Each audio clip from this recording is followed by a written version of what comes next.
change I want to see must first begin in me. I surrender so your world can be changed. The change I want to see. Two extremely promising vaccines. Moderna showing a 94.5% efficacy rate. Pfizer now says its vaccine is 95% effective. The next monumental challenge, delivery. This is an undertaking unlike, I think, anything mankind has done before. I mean, we're literally talking about vaccinating every man, woman, and child on the planet. The logistics are daunting. Not only do vaccines need to travel thousands of miles, they need to be kept cold. Temperature is everything. These vaccines need to be kept cold. Some of them need to be kept frozen. At Chicago's O'Hare Airport, ground crews have just 4 hours to unload and reload giant 747s that crisscross the pole. You need to move the product as quickly as possible. This is one way vaccines will reach their destination. We toured DHL's giant Chicago warehouse before the two potential vaccines were announced. Here, temperature is everything. It's a lot colder in here. How cold is it in here? This is 2 to 8 degrees Celsius. Specially designed containers can be set to maintain cold during the flight. Extremely cold. Really cold. For extreme cold, the Pfizer vaccine needs to be kept at negative 94 degrees.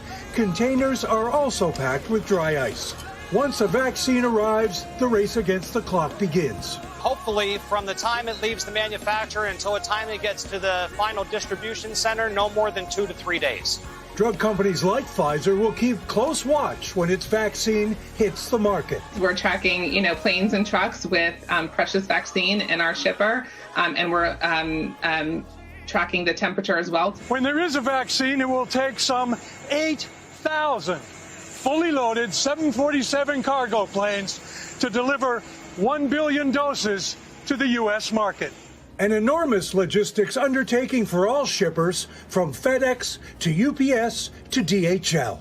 Recently, we expanded our cold chain facilities here in the U.S., opening up Indianapolis with a $1.6 million investment. Are you ready? Yes, we are. We're ready. In the race for a vaccine, time and temperature are everything. If they're looking for you, Jesus, let them find you and me. If they're looking for you, let them find you and me. If they're looking for you.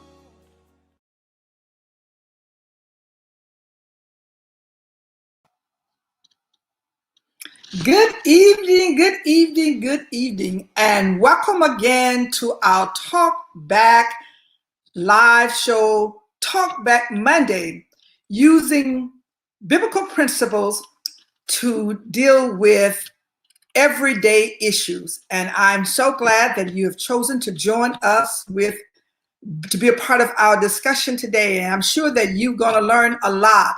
But before we go any further, we want to honor and say thank you to our leadership, Bishop Clifton Jones, the leader of the Mississippi and Western Tennessee District Council, which consists of Mississippi, Alabama, and Western Tennessee.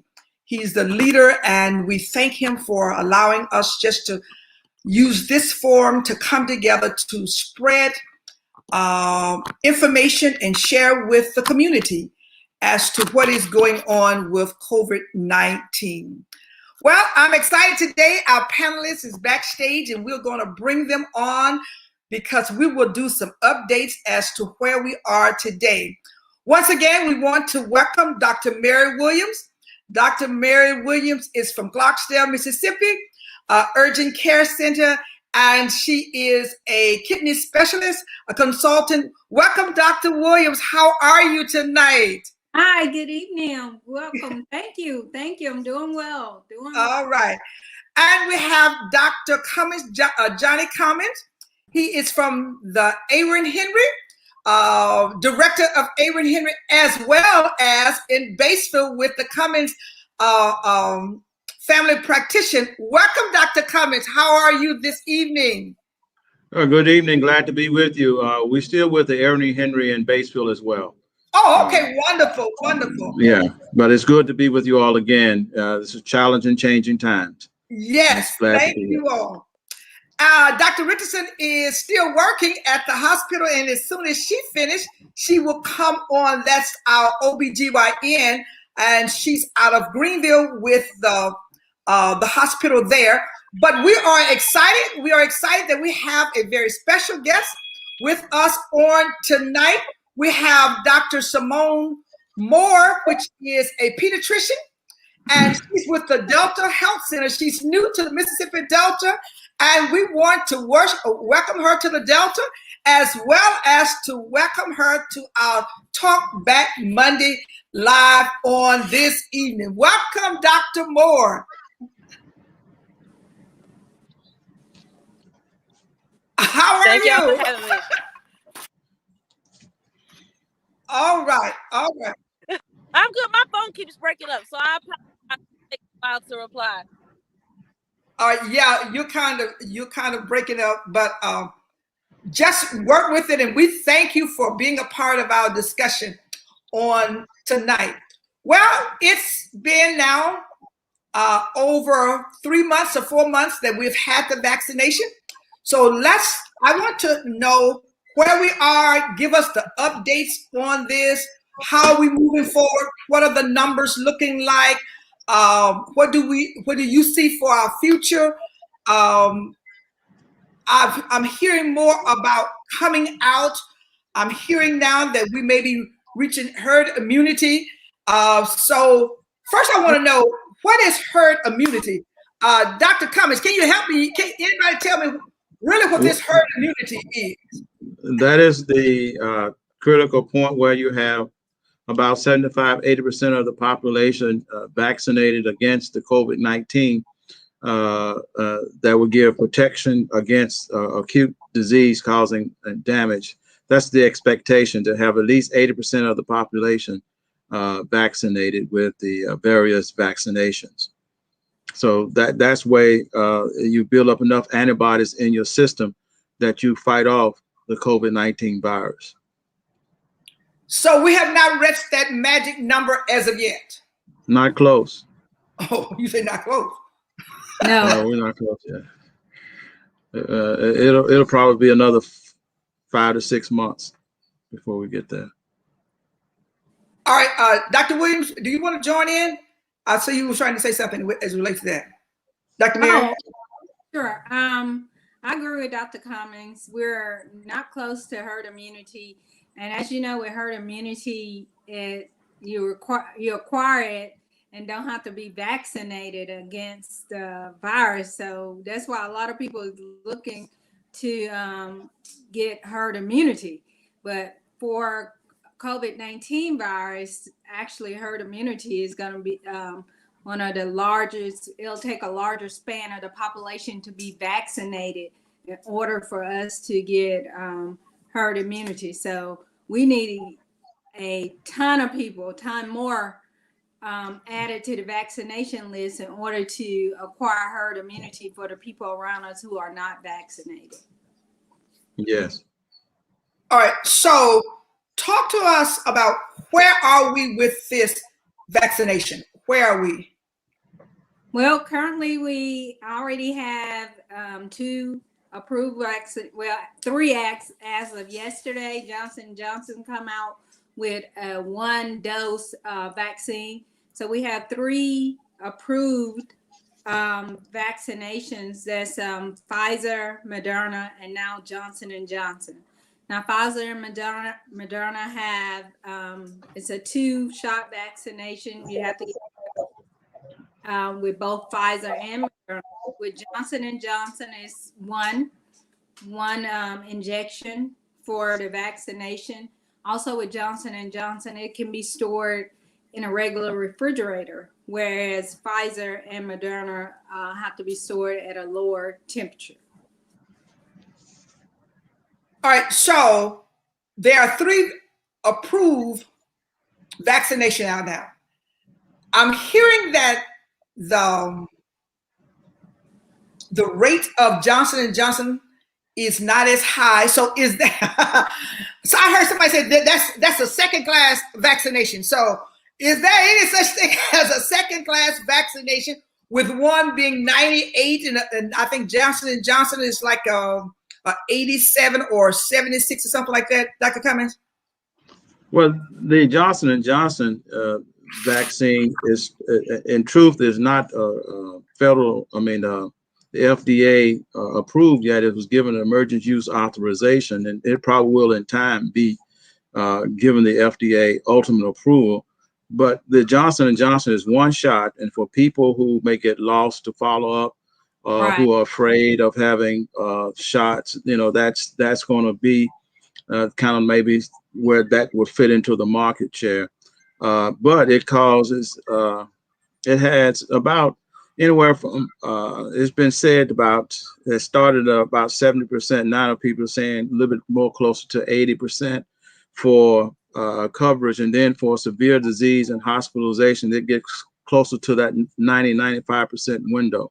So their calling card was the one shot injection, and severe disease hospitalization is where they're saying that their numbers are comparable to the Pfizer and the Moderna. So it has its place, but whether it's a undercut of the other two viruses is kind of yet to be seen. I'm not sure about that yet. So you're saying that the Johnson & Johnson is as effective as the others? In when you look at the totality of it, the others with one shot give you about 70%, 75% coverage. So, but again, their severe disease and hospitalization, they're closer to like 88, 90, 92%. So they're saying that they're just as effective in covering the population as the Moderna and the Pfizer. It's still time will tell the full story. Okay, all right. For a while, we have been having problems with finding locations to be vaccinated. Talk to us, what is the supply looking like? And how can we ensure that I can find a vaccination in my area? Well, one thing they did, the government did, was look at the hot spots first. They looked at the hot spots and also delegated the initial vaccinations to frontline workers, healthcare workers who are working directly with patients infected with COVID-19.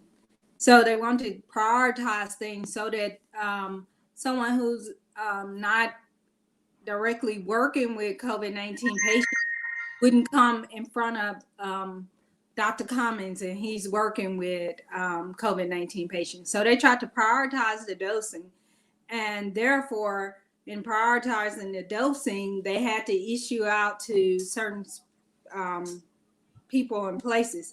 So they have a pretty good routine going. If you have chronic diseases, over 70, healthcare worker, all that stuff, now you can get the vaccine. Also, school teachers and children can, not children, I'm sorry. School teachers can, educators can now get the vaccine. So they're trying to roll it out in a way to hit the people most affected by it first initially, and then move on to the general population. Yeah, I agree. The initial thing was we were in the midst of changing administrations, changing philosophy, and changing how we would produce the vaccines. There were not enough. The supply was just not there to meet the demand that was being placed upon us because of the impact of the virus throughout the nation and ultimately the globe. And so the main thing was to increase the supply and the production to increase the supply. And now with the Johnson & Johnson, you're going to have a greater supply to meet the demands. And so now it's no longer at 65 and older or younger with multiple diseases and comorbidities. It's now been, like Dr. Williams said, extended to school teachers, staff, and all who are going to be dealing with young people. But with the Johnson & Johnson coming out, they're promising so many millions of doses to put into the marketplace. And so there are other places now being opened up to give vaccines, pharmacies, chain pharmacies, and even local pharmacies. And eventually it's going to go to private provider offices to give the vaccines. It's just a matter of availability of doses. But like I said, it's that production now has increased.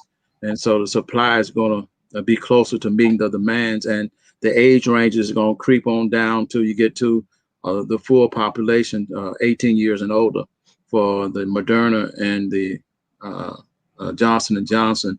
And for Pfizer, it probably will be acceptable to 16 and older.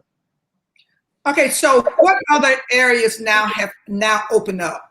I hear somebody say that Walmart may be a site, and Walgreens may be a site. Yes. So are those sites that are now becoming open for the public to? Yes.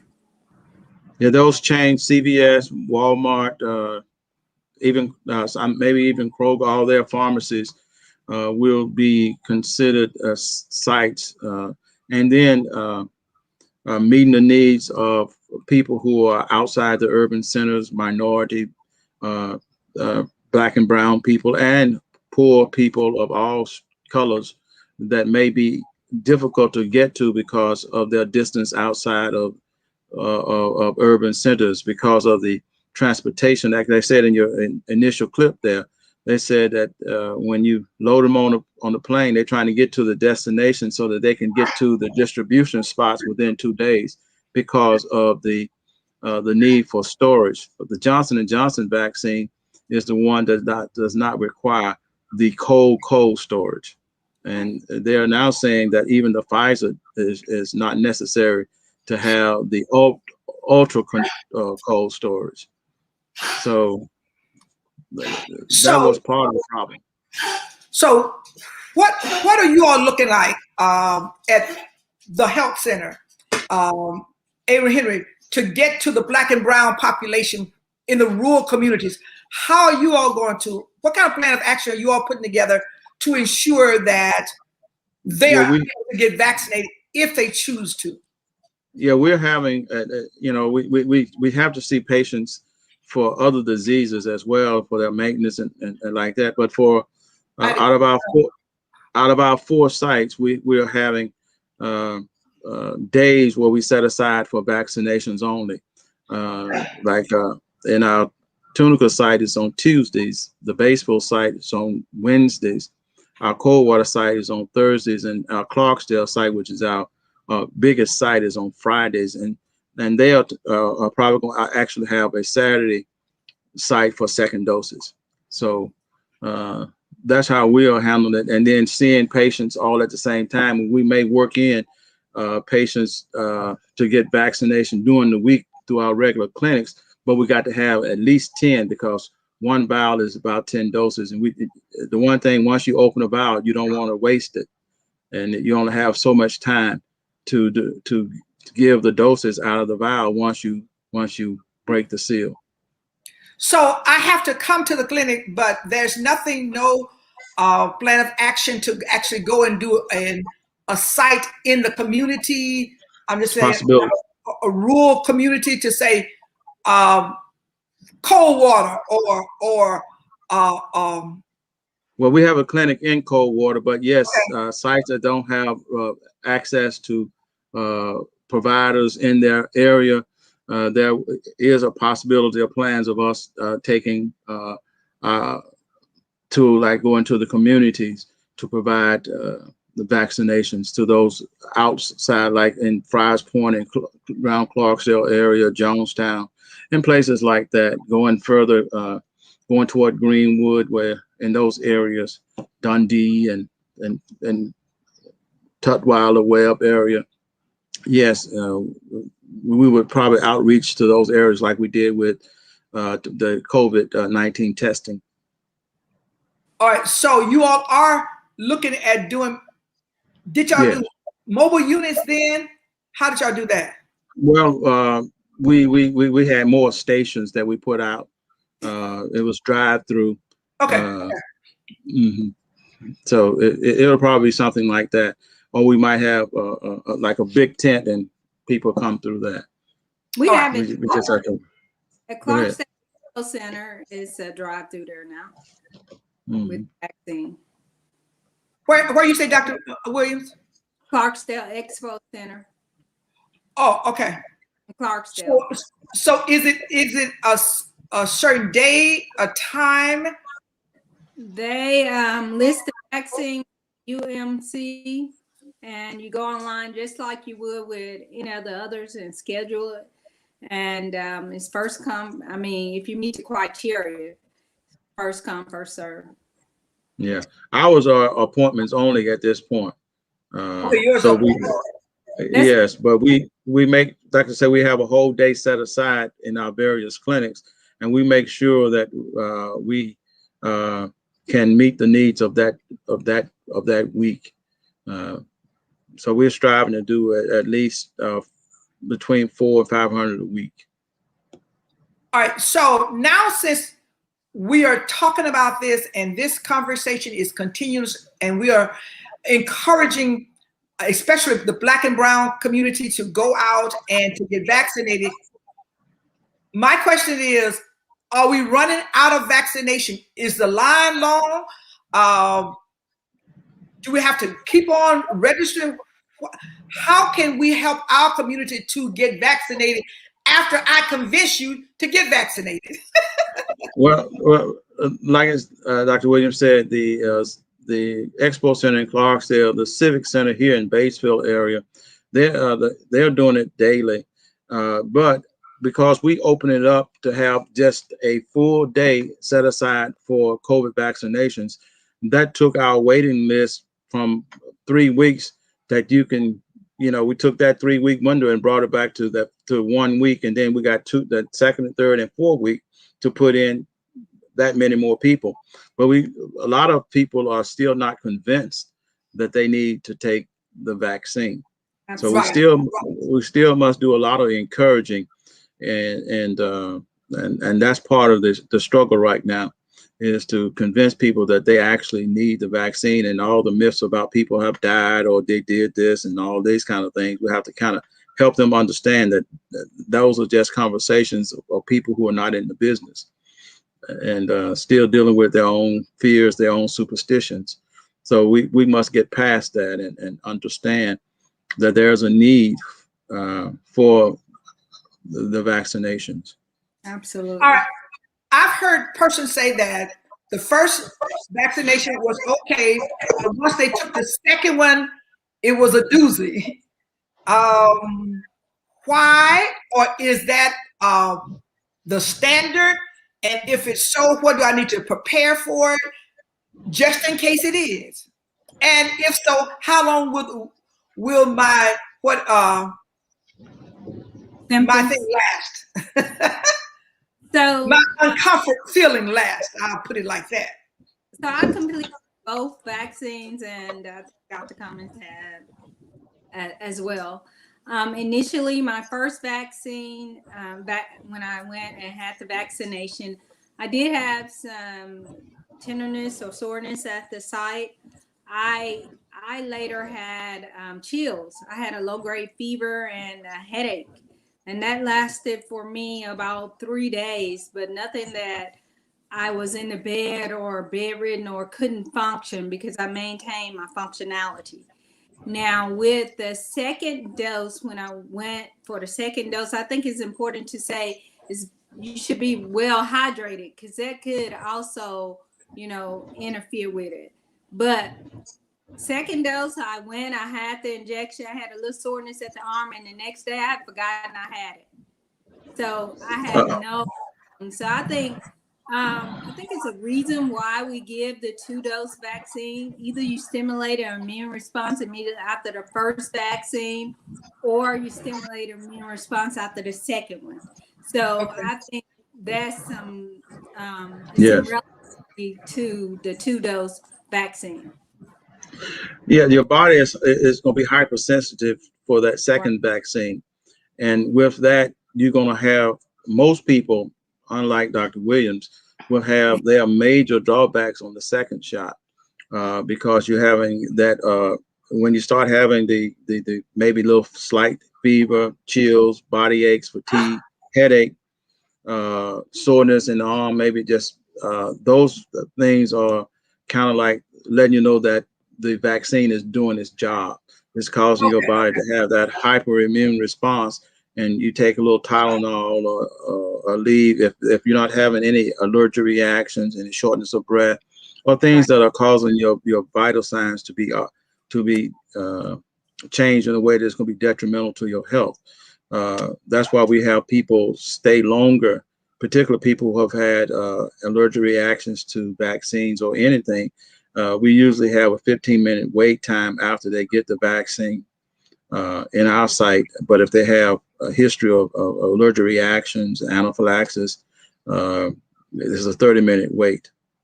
And having some type of reaction like that is not a contraindication to taking the vaccine, because on site we have EpiPens, because the vaccine is going to be protective. It's more than likely that you're not going to get the COVID-19 or severe disease if you take the vaccine, versus if you don't take it and you get COVID-19 virus, which may cause you much damage to your health. Correct. Okay. So it is a good thing. It shows that the vaccine is working if, in fact, you have some type reaction one way, whether it's the first shot or the second shot. Correct. Your body should stimulate an immune response to something that has been injected into it. So that's your body saying, hey, it's here, it's working, it's stimulating, building those antibodies to that spike protein, and it's going to be ready whenever you come in contact with the actual COVID-19 virus. All right. I'm glad you mentioned the vaccine is putting protein, antibiotics, not little beady things in my arms that somebody can track me. No. I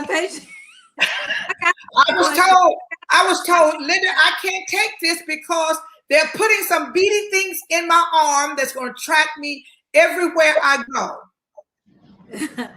I just want you take a cell phone. Do you have a cell phone? Yeah. That's what I told them. I said the government is tracking you with your cell phone, baby. They don't need to put no beady things in your arm. Yes, I think that's more of a myth at this particular point. I agree. All right, so I've had my first one. And just like you say, I hydrated myself. I drank water, and I didn't feel anything. Ah, good. I mean, when I say I was able to go back to the gym and lift my weights the next day. I mean, nothing happened. The only time I felt something was when I raised my arm. I was trying to feel something, so I kept stretching so I could feel something, but I had nothing. So I'm getting ready for my second one. So that's a personal thing. I want to know what to expect doing my second one. Do I need to get my Tylenols together to make sure that I'm okay? Well, always prepare for the unexpected. Okay. But the expected is that you will have a somewhat of a response. Okay.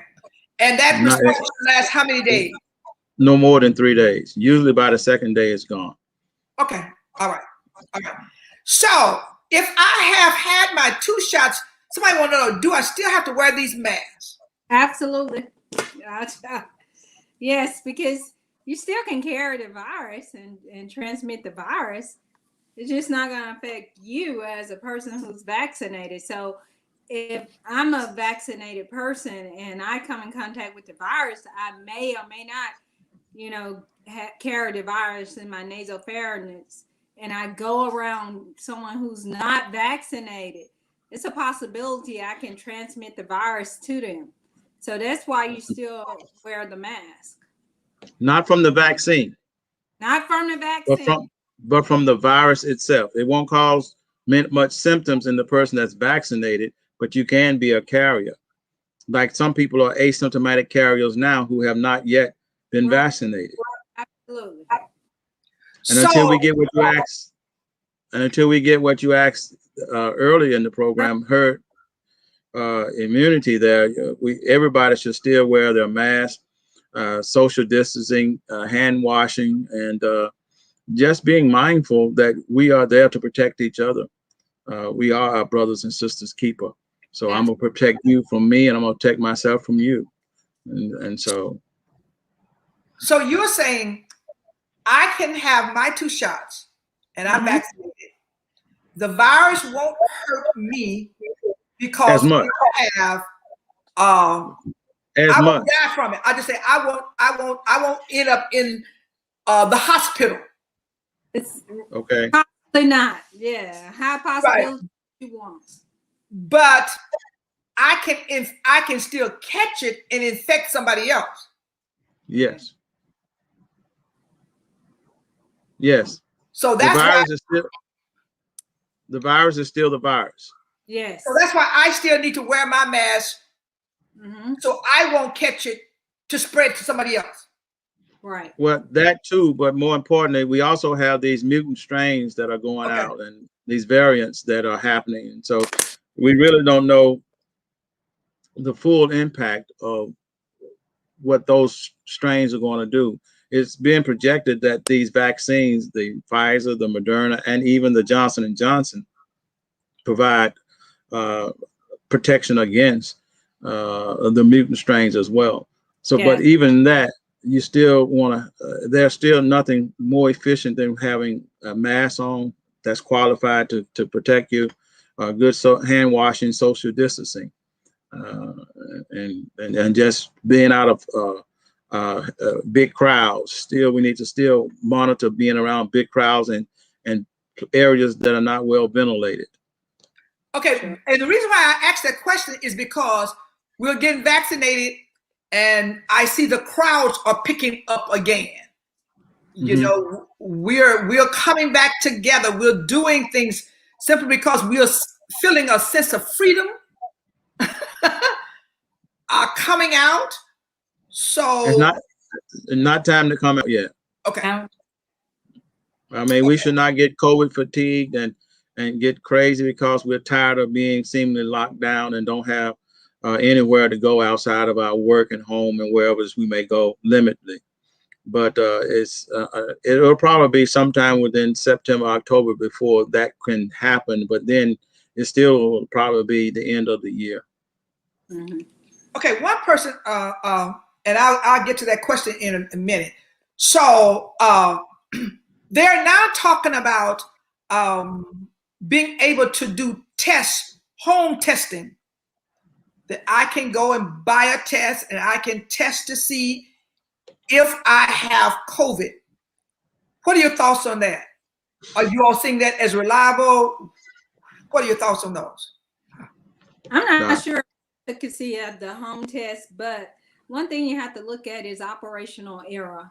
The person actually administering or giving the test. So, you know, you don't like anything shoved, you know, to a certain extent in your nose. So at home, maybe you won't get enough, get the correct specimen or go far enough to get nasopharyngeal. It should be nasopharyngeal specimen, which is in the back of the throat and nose, go through the nose to get it. So it may be operational error, maybe things like that. You have to give, consider those things when taking the home test.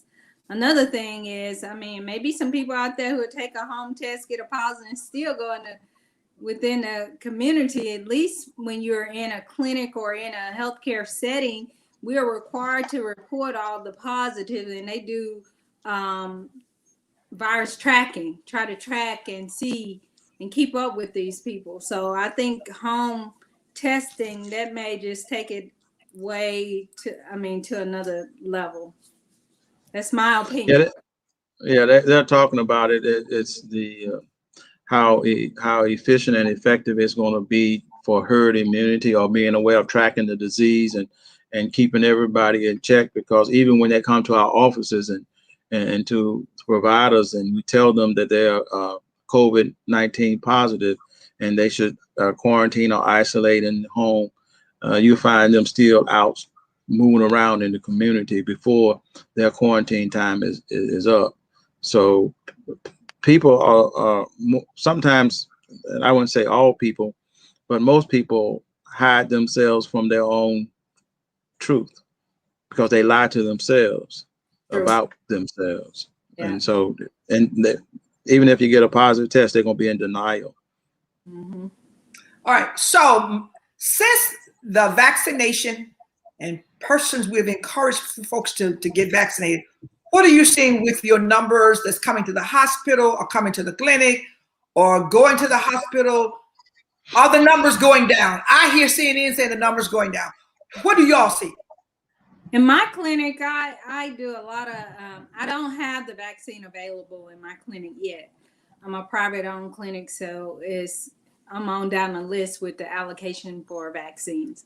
But as far as testing, we do a lot of COVID-19 testing. And I could say I have more negative tests returning than I do positive. And that's a big shift from in the beginning, 6 months ago, where we would have 20, 30 a day positive. Now we may have 5 or 6 in 2 or 3 days. So I don't know. I can't remember if that's directly related to the vaccine.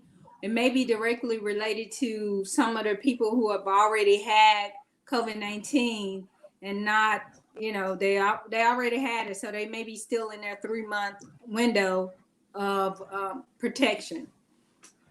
So you do see the numbers are going down as far as with your testing? Yes. What do you think, Dr.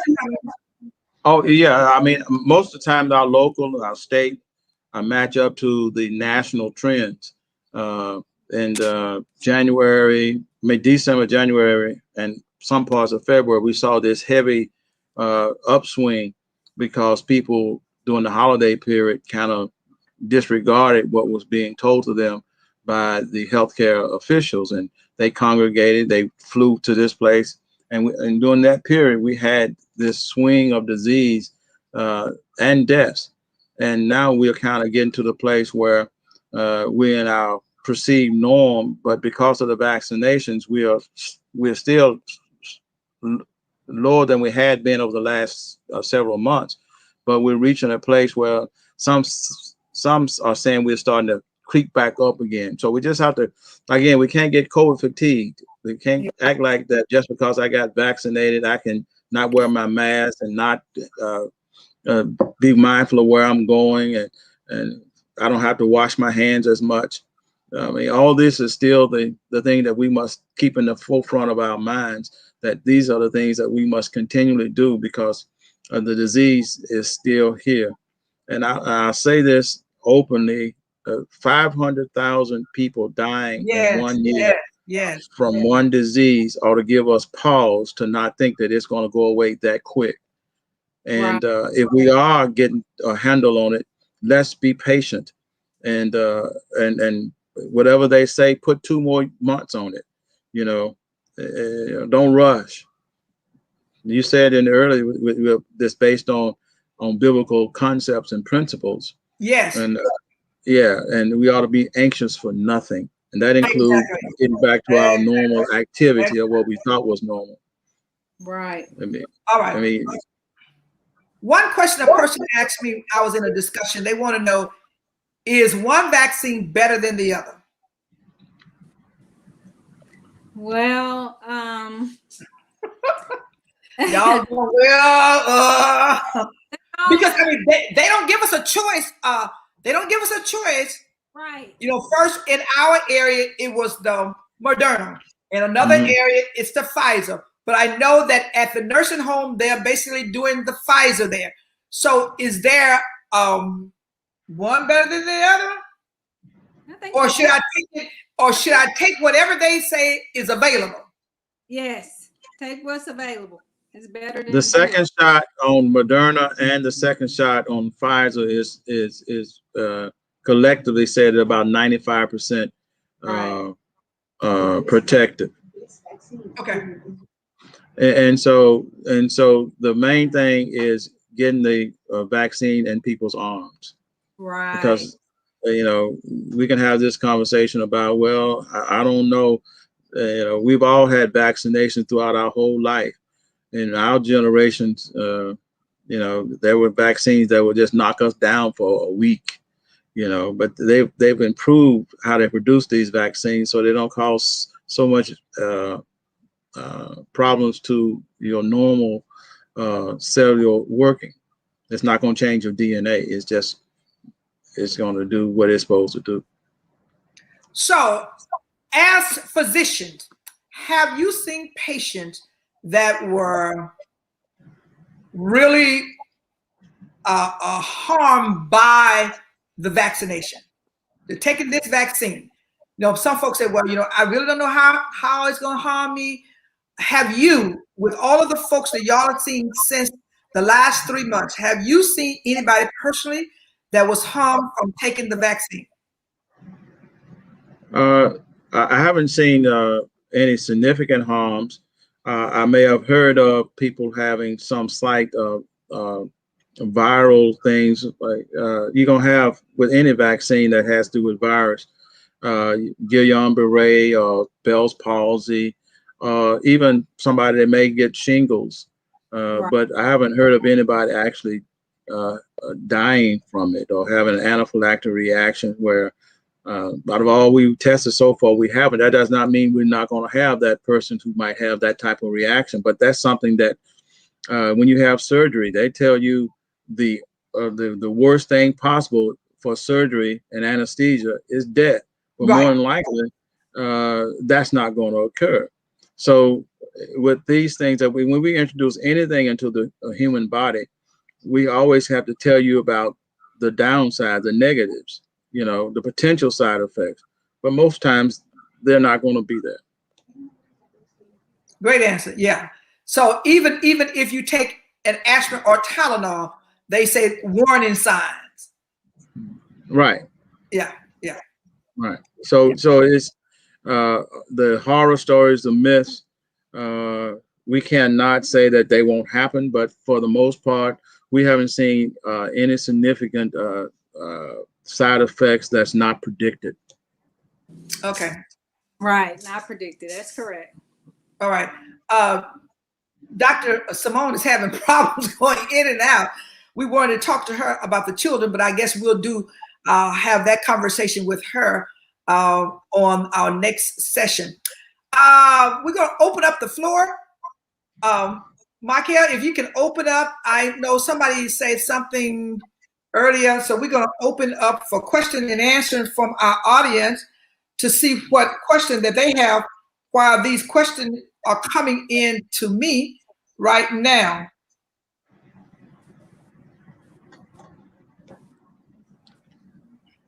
Okay. It's not a requirement to see if proof is not required to see if you fit into the eligible population for vaccination. What are your thoughts about this type system? Well, in our system, we do have to get demographics about who you are, and we're gonna get your birth date and so on, and that birth date is gonna tell us whether you meet the criteria that was initially established. Initially 75 years and older, 65 years and older with disease, a little less 45, 50-year-olds who have comorbidities, hypertension, diabetes, asthma, but they got to be a comorbid situation, 2 or 3 diseases if you don't meet the age criteria. But yes, we check your eligibility by checking your identification. And right now, Mississippi does not accept non-Mississippians in our sites. And Okay. Go on. to add on to the eligibility of people going without meeting the criteria. Now, they may not know it or not, but this is the Mississippi Delta. Most people here have hypertension, undiagnosed hypertension, diabetes, so they may think they're skipping the line, and because they don't have a diagnosis disease, but if they're sneaking through, they probably have hypertension anyway. So that's something to consider as well. But the criteria are, as Dr. Cummins stated, it's pretty, they monitor and look at it. You have a questionnaire to ask, and they clearly ask you at the end of the questionnaire, because I've helped several patients do this, and they ask, you know, if this is true and law, and, you know, if you're telling the truth about your comorbid diseases. All right, now we've seen this now, that more of them are taking the vaccination than us. I know personally, when I was taking mine, I looked across the aisle and there was a whole carload. There was about 5 or 6 of them in the front and the back. And they now I don't know their ages, but they didn't look 65 to me. Workers, they may be frontline workers. So that's the question. How you all, this the eligibility requirement, how you all verify that they are actually frontline workers?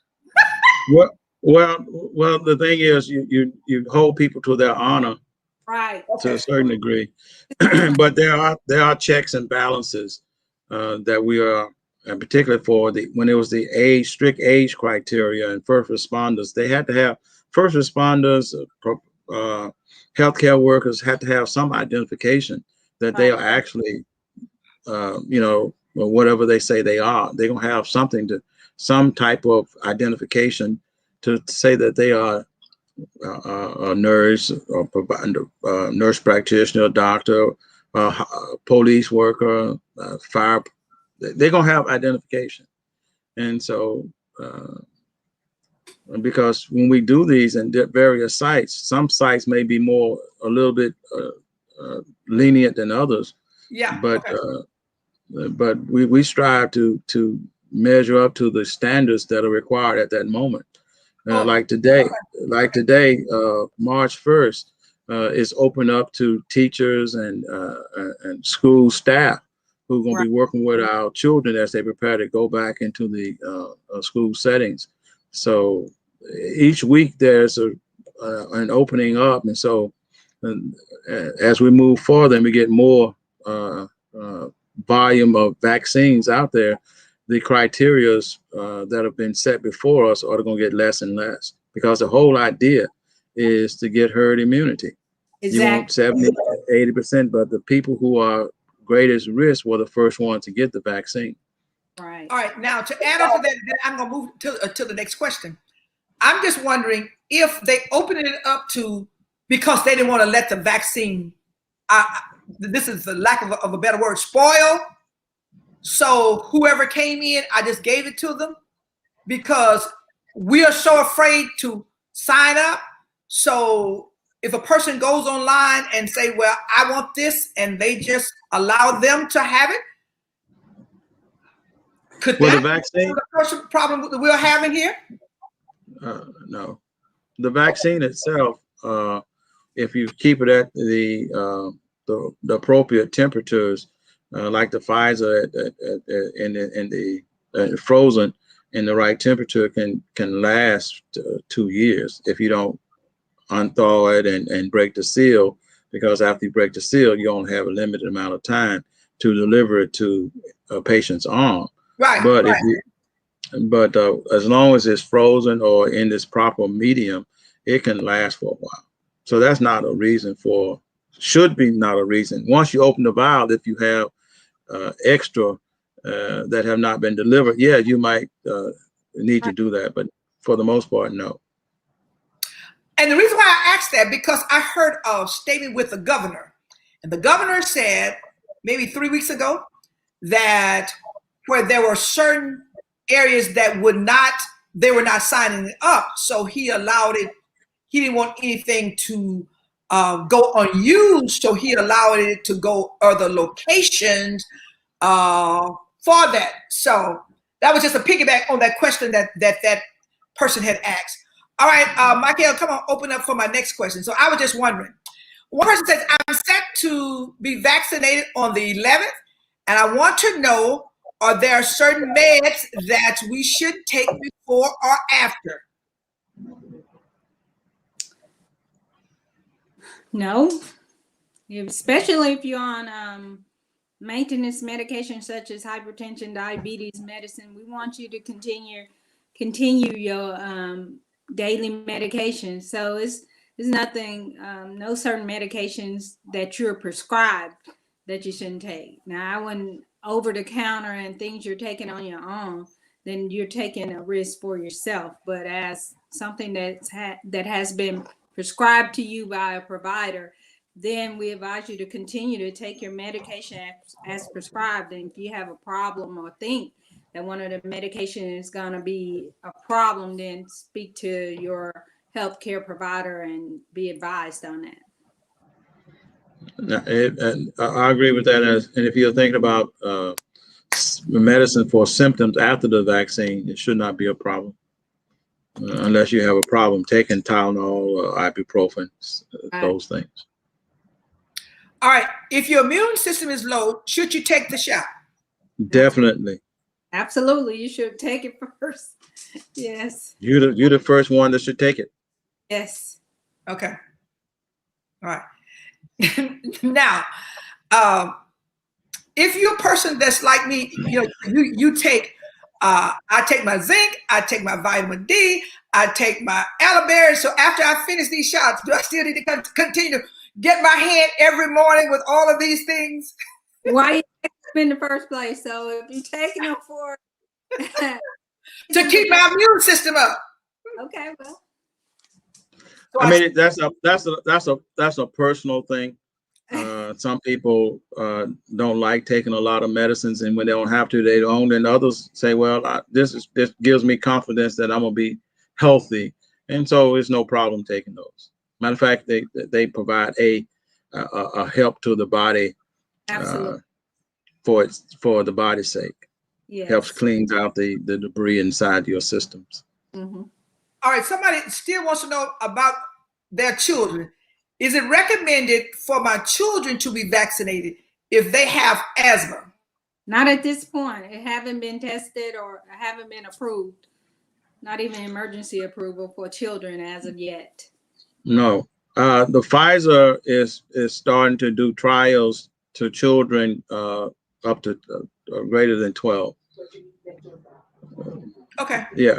But there is nothing out there for giving to children at this particular point. And whatever you do, you should talk to your provider when there's uncertainty. Right. So with the children, they can still be asymptomatic. Yes. All people, anybody can be asymptomatic. Okay. But more importantly, the children, their body is going to fight off things faster than we could ever imagine. Yeah. And so, yes, they can be asymptomatic carriers, and they might have a runny nose, a temp one day, and actually had contact with COVID at school, but they only showed that one day of symptoms and it was over. Right. But yet, you might have gotten a severe case of COVID-19. Mm-hmm. That's why it's so important now for the teachers and the staff to get vaccinated, because they come in contact with more of our children in numbers from various locales than we do, who do not face the children population as much. All right, one person wanted to know if I've taken my first shot and I missed my second one, how long can I wait before, or do I have to start over? No. We were told Now, I don't know. I didn't read the literature on this, but when I went to take my vaccine at the hospital, and they told me if I missed the vaccine, this is just what they said. Like I said, this is not in the literature. I haven't seen it in the literature. They told me I will have to wait a certain amount of days and start over with the series. So I don't know. But now consider this: if you take one vaccine, you have a 55% chance of fighting off the coronavirus. So you're 55%. If you want a 55% effective in fighting off the virus, but we strongly advise everyone to take both vaccines unless you're doing the Johnson & Johnson, which is one vaccine. That's what makes the Johnson & Johnson kind of like Right. have his little place in the marketplace. But usually you don't want to wait too much longer after your scheduled dose time. 2 weeks is about the limit. Right. Okay. But there is still a lot of testing going on about that. So there's no definite answers that are going to be put out there yet. There's going to be say more than likely, but not going to be a definite yay or nay. Because as you know, maybe 2 weeks ago, they were saying that the Pfizer may be good just for one dose. You know, they were having that discussion back and forth, and they came out to say what it was tested with 2 to get the effectiveness of it. So I think they kind of downplayed that 1 dose again. Went back to that 2 doses. Yeah, initially with 2 doses, the Pfizer was at 92%.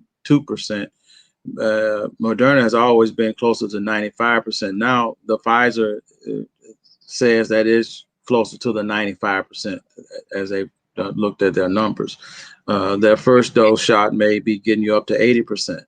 So, it's we still don't know all the answers yet. So we're still learning. Yeah.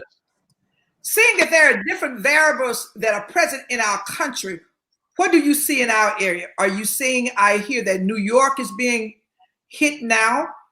What are you all seeing in the South?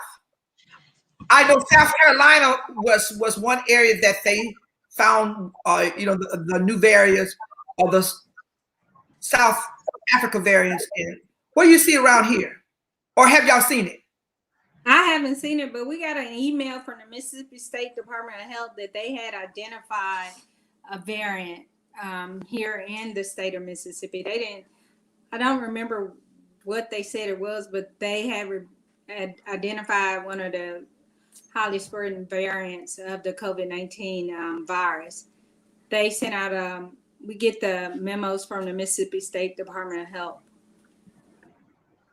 Yeah, remember that the testing is done outside the body.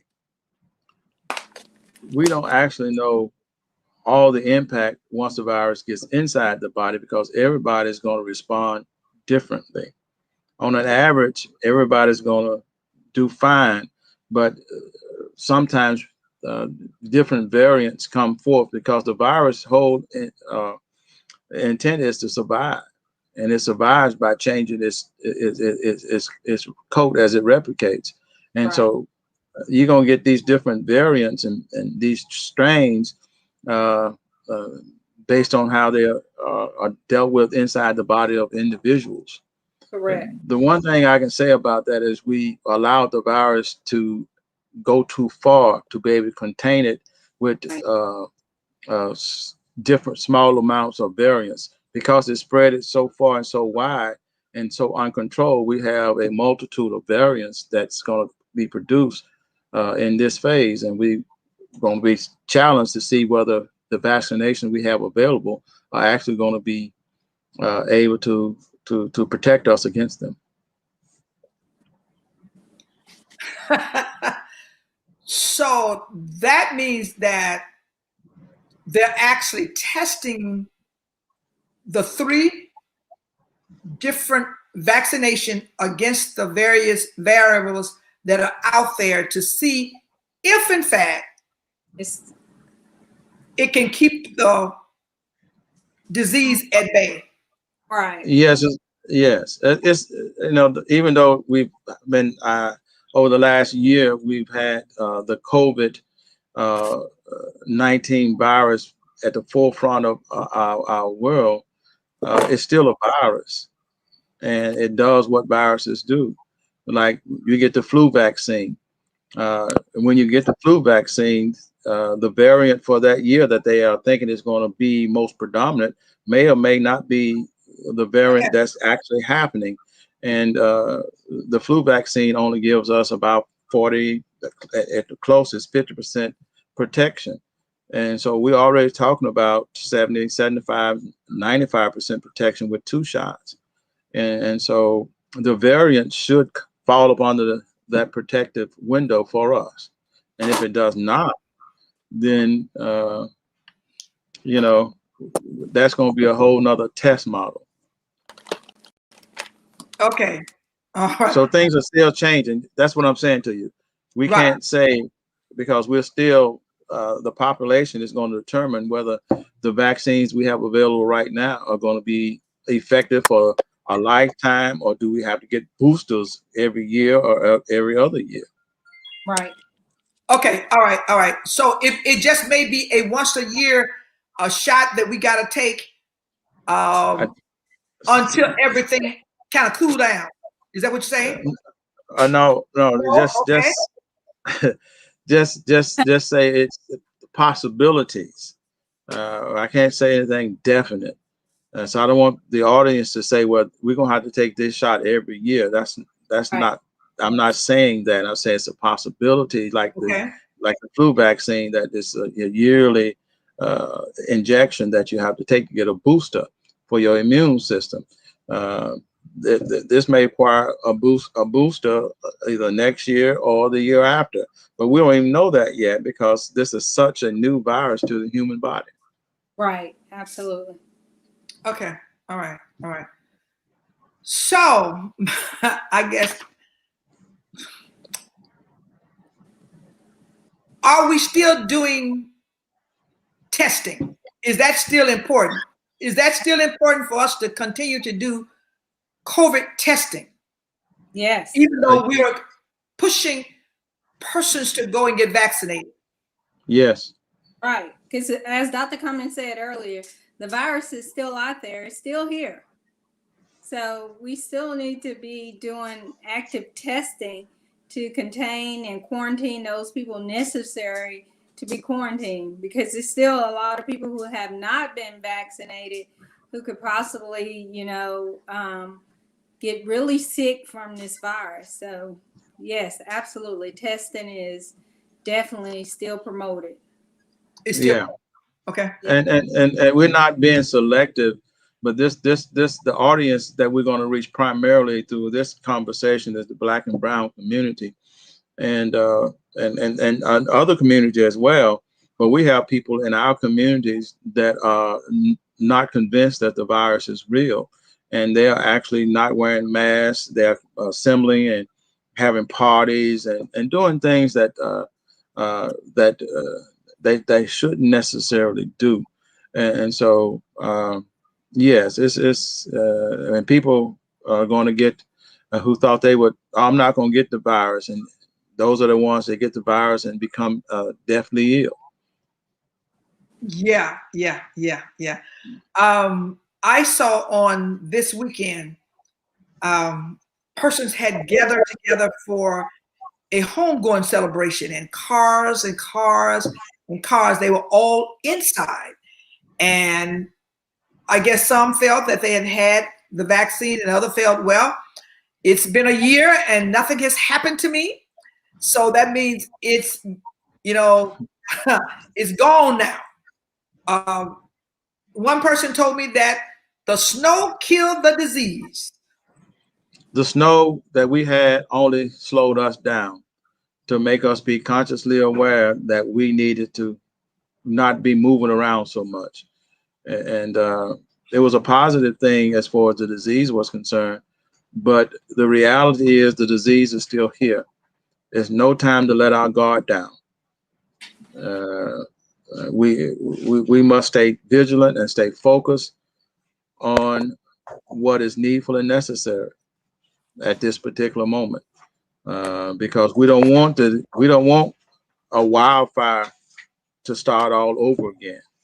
Okay. You know how you put out a grill fire, Right. and you get it to the point where the flames are not there, and then you put those coals in a place where they shouldn't be or where there are flammables, and all of a sudden you have a big fire come back up just because the wind blows.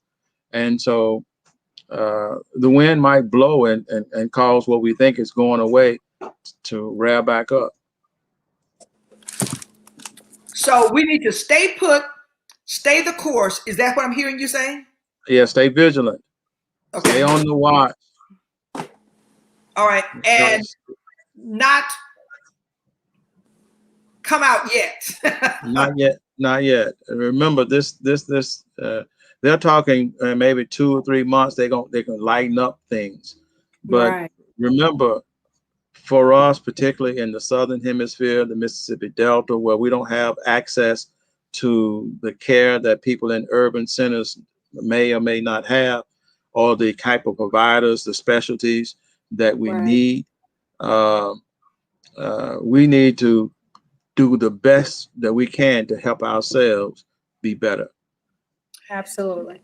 Now, we know spring break, and our time is almost up. We know spring break is coming up, and we like to go places for spring break. We want to travel. We want to get together. So you're saying put that travel still on hold? Yes. Remember when travel was a Thanksgiving time, Christmas and New Year's, we had that heavy upsurge of disease and deaths. We were approaching 4,000 deaths a day. Yes, yes, yes. And now it's a little over 2,000. I mean, death is death, and we don't want anybody to suffer life termination because of disease, or even get the disease for that matter, because it can be devastating to your body and to how you live your life. But right now, we still need to do the things that can best help us help ourselves. Correct. Again, it's urgent that we wear our masks, that we social distance, we good hand hygiene, don't congregate in large numbers, and be in places where there's good ventilation. Mm-hmm. That's not going to change for the next several months. Sure. Maybe to the end of the year. Just make sure. Okay. All right. All right. All right. Thank you all once again for this discussion. And before we go, I just want you to give us some parting words of what you are saying, and tell us once again why we need to, in your opinion, that we need to take this vaccine. I say to my brothers and sisters, I say, no, I don't know the side effects of the vaccine, but I know the side effects of COVID. Right. I know how it has touched all of us. I know how we've had friends and we have loved ones that have gone on because of this. So if you could say something to a person that's skeptical about this vaccine, what would you say to them? I would say the vaccine sure is new. Coronavirus, COVID-19 is new. But as you just stated, it has changed our lives tremendously. 500,000 people have died from COVID-19. And not to mention those people who are still living, suffering with the after effects of post-COVID syndrome, high blood pressure, vascularities, and different things, strokes, multiple things that they can't go back to their normal lifestyle prior to COVID because they've been affected by the disease. This vaccine is here. It has been proven to help and prevent us from getting deathly ill from COVID-19. It's 95% effective when given properly and taken in both doses according to the manufacturer, other than Johnson & Johnson, which is one. But for me personally, I'm a family-oriented person. I have a large family. We get together every chance we can. And for the last year, COVID has hindered that gathering. For me personally, I'm taking a vaccine so I can laugh with my family again. So I can sit and enjoy family without the fear, because I treat patients with COVID-19 and I don't want to be afraid that I'm making them sick by visiting them. So until then, I'm going to wear my mask. I'm going to practice social distancing. I'm going to keep good hygiene, and I'm going to spread the word to everybody else. So thank you for having me. Okay. Thank you. Yeah, I agree wholeheartedly with that. I'm a firm believer in family. My parents are still alive, and they have both had their second shot now. But even though we had our second shot, but when we go around them, we wear our masks. Mm-hmm. And it's important that if you are not in the home with your family member, that when you go into your family member's home, that you wear a mask and be mindful that you ought to protect their space, mm-hmm. and not cause them to feel guilty about protecting their space. And so the one thing we, as this forum is based on biblical principles, and your theme, life is but a vapor. That's right. And at any one moment in time, the virus can knock on your door and cause you to feel as if your life is about gone. Right. And I don't want you to get to that point for you to recognize that there's a need for having a vaccine. That you get the COVID and you survive it, and you say, yes, I'm going to take the vaccine. So there are people who say that their faith in God is going to protect them. Now, and I want the audience to know that I'm a preacher of the gospel as well, and that the spirit is far greater than the flesh, but the flesh is what we have for our being right now. And you ought to take care of your flesh so that in the time when you need it the most, your flesh will take care of you. Yeah. And so don't make excuses of why we should not take the vaccine.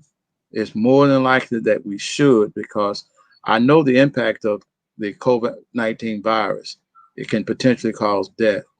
It's unlikely that the COVID vaccine is going to cause a multitude of deaths, surely not 500,000 deaths. It's going to cause more protection than harm. So consider that. And Dr. Cummings, before we go, I've heard a lot from our African-American men that are totally skeptical.